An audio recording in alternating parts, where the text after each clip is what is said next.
madongo yale viazi na chimba wakitaka kumtishia ule asinisogee mbali nilipo. Kwa kweli mtangazaji, mimi nilikuwa bado ninaumwa, masikioni mwangu vitu vinaunguruma, ni kama nimekuwa kama chizi, sielewi ninachokifanya kwenye maisha yangu, nimevurugwa. Nilipata jazba, nilipangoloa mpini wa jembe, na Mungu nisasumani, ule mpini wa jembe ulikuwa ni wa mwanzi. Ilibidi mama mkuu mimi nimuone kama ni hakimu. Na wazo mama mwanae nimemfumania, na alikuwa kishi naye mwenyewe. Wanangu wanaishi maisha magumu, hajui wanakula nini. Na chimba chakula kwa ajili ya kwenda kuakizi wangu mahitaji. Anakuja tena kuwazuia tusile hivi wanangu wafe. Mama mimi mheshimiwa wazamini nilimpiga mwanzi chini ya mguu akadondoka chini. Dondoka chini nikampiga hata mwanzo wa pili kwenye mkono. Mama yule akapata ajali kabisa.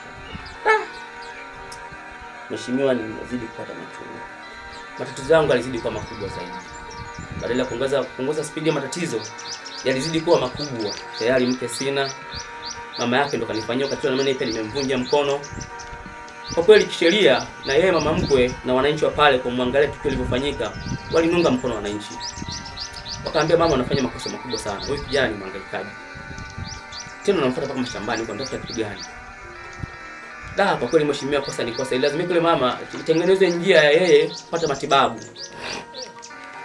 Matibabu yale ilibidi nigaramike mimi mwenyewe. Mheshimiwa, nilikuwa naumwa na familia, mambo mangu yanazidi kama magumu. Kwamba bwana sheria lazima mimi nimtibu yule mama, ila kosa ni la kwake. Basi nilimpeleka government mjini Iringa yule mama kwa ajili ya kwenda kumpata matibabu. Fika pale walimpima kwa sababu bwana nikakaa naye wiki moja ndio waje mpige x-ray wamfunge ile POP. Kwa hiyo nilikaa kama siku ya kwanza, kila tatu yani alikuja shemeji yangu kutoka Dar es Salaam, ambapo yule shemeji yangu ndio aliokuwa anaishi na mke wangu niliyokutana naye kwa Dar es Salaam. Naye hatukuweza kuelewana kwa lile tukio. Alikuwa anafahamu matukio kwa kuyafanya mdogo wake na mwelekeza, lakini hawajai kunipa ushirikiano. Ni kama ndoto zao walikuwa wameamua. Basi aliweza kufika pale, alimchukua shemeji mama yangu mkwe na kwenda Dar es Salaam huko. Mimi tena nikabaki na watoto wangu. Baki na watoto wangu pale. Basi nikiwa jioni na baki na watoto wangu pale napiga mastori, ndugu mtangazaji, nilikuwa nimetengeneza wimbo wa kujifariji tu watoto wangu, kwa sababu tayari muda huo niko mimi na watoto wangu. Sijui cha kuwapa ni nini, muda fulani tumekumbatiana kushoto na kulia na kupata chakula nini. Ili nibidi nikaingia kwenye utunzi wa nyimbo moja inaitwa DMD. Nyimbo ile pale bwana nilifanya kwa mfumo huu hapa. Kwa kufariji watoto wangu. Niliweza kufanikiwa nikarekodi ngoma, lakini kuna wengi hakuweza kujua hii ngoma nilifanya hivi kwa ajili ya nini. Naona mheshimiwa. Ndugu mtangazaji, ndio hali halisi. Hii ndio sauti ya Malimba ya DMD Malimba ambao niliweza kuimba nikiwa niko Iringa na wanangu wawili nyakati za usiku, nikatunga wimbo unaitwa DMD Salima Big G. Salima mami ya watoto najua utajani kumbuka. Salima mami ya watoto najua utajani kumbuka. Salima mami ya watoto najua utajani kumbuka. Umenigeuza Big G, umenila utamu umekwisha. Umenigeuza Big G, umenila utamu umekwisha. Sasa tayari umehakikisha ya kwamba utamu umekwisha. Nasema basi, nasema basi. Nasema basi, nasema basi. Na kama kwenda mami nenda salama. Na kama kwenda mami nenda salama. Salima mami ya watoto najua utajani kumbuka. Salima mami ya watoto najua utajani kumbuka. Nilijua wewe ni mwenzangu kumbe ni joka kubwa sana. Nilijua wewe ni mwenzangu kumbe ni joka kubwa sana. Tena mwenye sumu kali unang'ata huku unapulizia. Tena mwenye sumu kali unang'ata huku unapulizia. Uko na aibu kwa matendo mabaya uliyonifanyia. Hata watoto wako wadogo umewacha na baki wanalia. Nasema basi, anasema basi. Ndivyo ndugu mtangazaji, ili ni lazima nifanye kitu kama hicho. Na nilikuwa naimba tu pasipo kujua nafanya kitu gani. Asante sana. Hivyo story iliendelea ndugu mtangazaji, baada ya tukio hilo kwangu kutokea. Hivyo niliweza kufanikiwa kuifanya hii nyimbo. Ikaimba DMD Salima Big G. Ipo kwenye baadhi ya watu, lakini sikuwa kama nani. Safari ya maisha iliendelea. Mke wangu baadaye alikuja akaweza kurudi. Baada ya miezi 6 baadaye alirudi pale nyumbani. Wakaongozana na mama yake mzazi. Wamerudi, lakini aliporudi wao wakataka yaishe.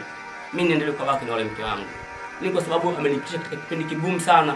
Katika maelezo yote magumu najaribu kumwambia, hakuweza kunisikia.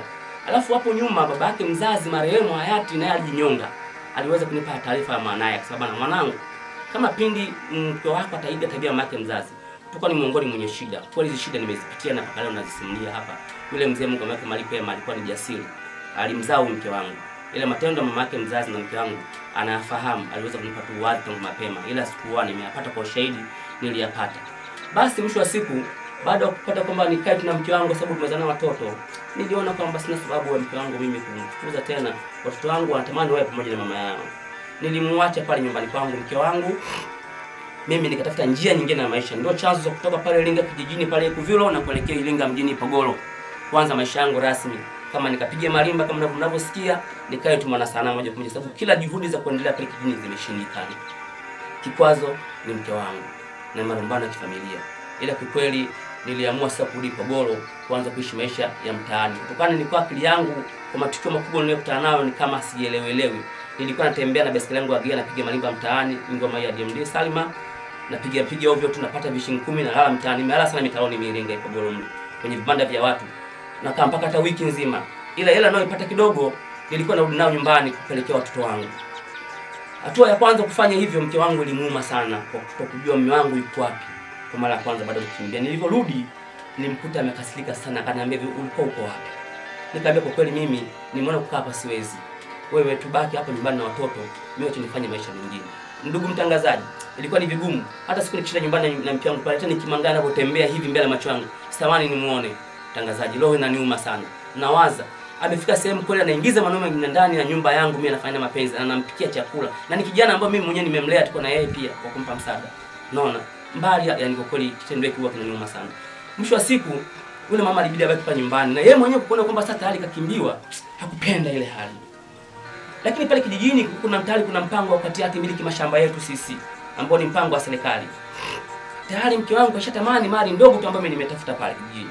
Je, napigania picha pamoja ipi kumiliki hizo mali? Mwisho wa siku kweli ikija katokea hati miliki zile, upimaji wa ardhi ukafika.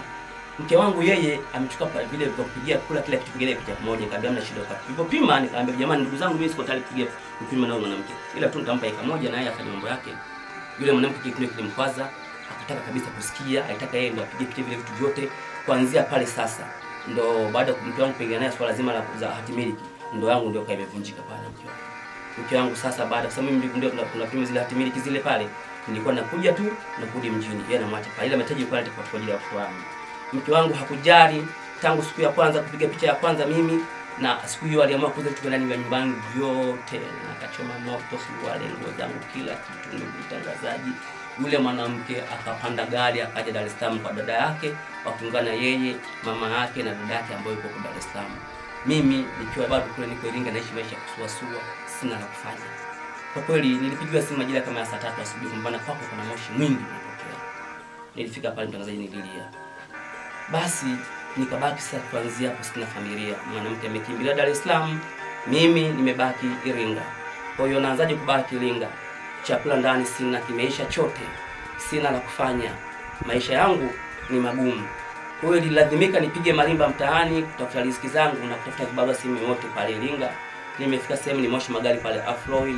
Lakini katika safari ya maisha katika kuendelea huku nilifika sehemu mke wangu baada ya kutoka na watu wangu nikafanya tena kitu kinachoitwa wimbo. Sawa bwana. Kwa tukio la watoto wangu nilifanya wimbo unaitwa DMD Nenda. Ngoma hii nilifanya katika misili ya mheshimiwa. Utasikiza kidogo na nyote tusikilize mheshimiwa nilivyoimba ngoma. Ilinuma sana. Swala zima watoto wangu kutoroshwa na huyu mwanamke pale Iringa. Unaona bwana. Nilifanya hivi. Kwa kweli dada nilimpenda. DMD. Nimetoka Dampaka Iringa, nyumbani kwenu nikahamia. Nilikupenda nikakuaminia, kumbe mwenzenu niliangamia. Nilikupenda nikakuaminia, kumbe mwenzenu niliangamia. Naangamia kwa mapenzi, naangamia kwa kupenda, naangamia kwa mapenzi, naangamia kwa kupenda. Uniambie nini chanzo kilichokufanya mimi unikimbie? Uniambie nini chanzo kilichokufanya mimi unikimbie? Umetorosha toto shule, umeharibu ndoto za familia. Umetorosha toto shule, umeharibu ndoto za familia. Na wale shemeji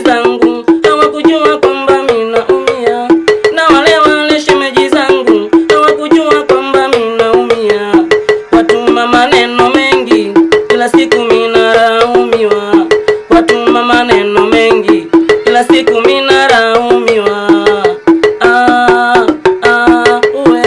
Wewe mami, wewe mami, wasijue wewe mami, mengi mabaya unanifanyia, mimi nashindwa kuvumilia, kwani moyoni mimi naumia. Nimetoka da mpaka Iringa, nyumbani kwenu nikahamia. Asante ndugu mtangazaji, inaniuma sana, na ndivyo nilivyoweza kuwa katika maisha yangu. Niliweza kufanya kitu kama hicho tuna pia baadaye lakini baada ya kuwa tayari naendelea kupata ufueni, niko pale Iringa Ipogoro, maisha yangu yanaendelea kuungaunga ndani. Yeye katoka pale kwangu kwa mwaka 2017. Nimepambana pale Ipogoro mpaka mwaka 2021. Nimeweza tena kuja Dar es Salaam, ndio nimeingia mwaka jana mwezi wa 10 kutoka kule. Naona bwana, nikawa tayari niko hapa Dar es Salaam. Naendelea kuhangaika kutafuta watoto wangu sasa, kwa sababu walishatoroshwa kutoka kule na walikuwa katika shule. Ndio maana nikaamba kwamba wanaharibu ndoto za familia. Kufika hapa niliweza kusaidiwa namna ya kupata watoto kutoka mtu aliyekuwa kule Iringa, kunipa direction. Nikakuta hapo sehemu moja inaitwa hapa cha Simba. Wako shemeji yangu huyo ambaye dada na mke wangu. Wanangu wote wanne, lakini wanne mwingine na sio yuko Kiarata. Wao watatu wako pale. Wa kwanza